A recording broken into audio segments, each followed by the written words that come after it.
Hi guys, I'm Ryan Newsman and welcome to my fly tying channel.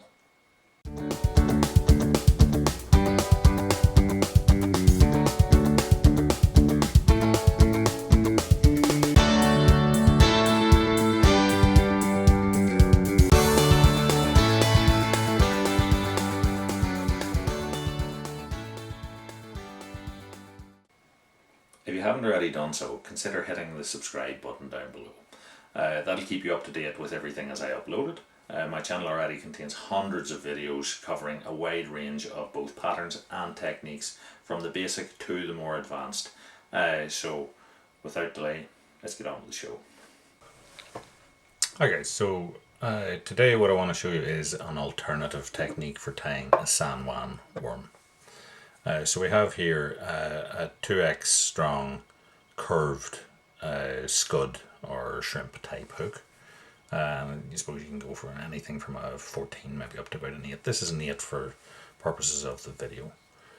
So what I'm going to do is I'm going to put on my tying thread here, and I'm using a Textreme number 13 orange, which is like a dull sort of orange.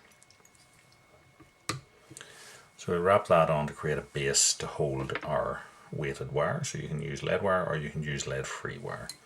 And again, this is a sort of a medium to suit the size of the hook, but you can always use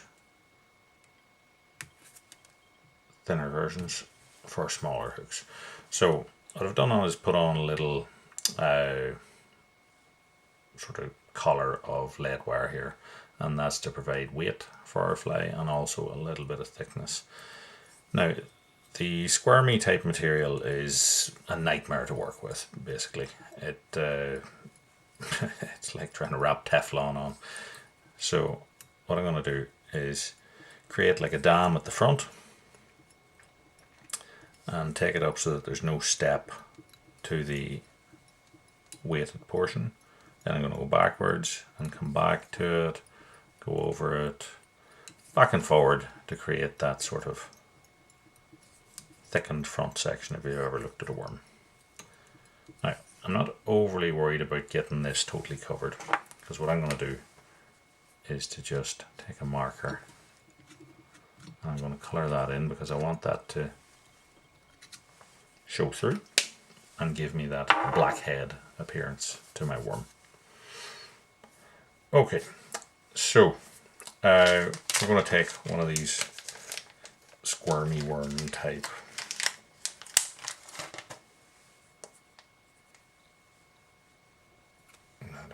call it filament, and I'm going to tie that in here at the back of my head portion,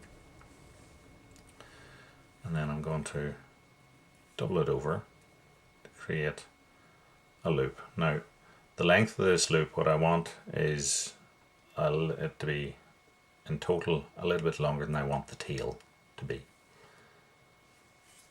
So I'll tie that in there as well, and then I'm going to stretch this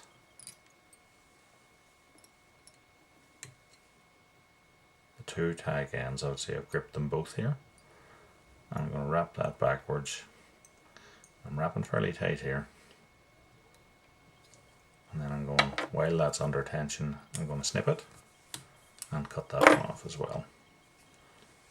So next I'm going to pull these two forward and wrap over it. So I'm tying the loop down. Don't be too worried about how neat or otherwise that is. Get to the head there. So I'm behind the eye. Now, another reason for tying this fairly far back is that I didn't want it to be thick right behind the eye, because the eye is going to hold on. This stuff tends to slide about, so having the eye there unimpeded will help to keep this stuff on. So now I'm going to take my tying thread down to the back of where I'm going to end up tying the fly. And I'm going to create then a little bed of thread there and leave that hanging. So next I'm going to flip my fly over. Now the reason for that is that I find that with a curved hook it helps me wrap things on if it's got that cup rather than there it wants to slide down slope. So I'm going to flip it over. I'll just change the angle for you guys a little bit. So I have this loop. So what I'm going to do is I'm going to stretch that out, and I'm going to take one portion of it and I'm going to hold that straight back. The other one then, what I'm going to do is I'm going to wrap that under tension back over it.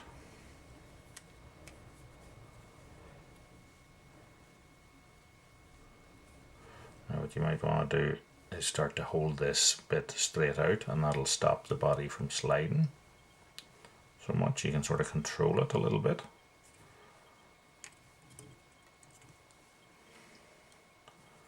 And when we get to the back, we want to remember the one that we've been wrapping, this one. I'm going to then put several wraps across that, but they're not tight, and then get around the other side of it, and a couple, and then let it hang. Then what I'm going to do, this is the one here that was being stretched to wrap. I'm going to tighten that up and cut that off, and then that leaves our worm hanging. So we can leave it like that. You can tie it off at the back here if you want, or if you want to, for that bit of added security, what I'd do is I'd get a turn in there, and then I'd come up this. It'll also give it a little bit of segmentation if you wrap along this. And when we get to the head here, I'm just going to slide that stuff back and get right in tight behind the eye,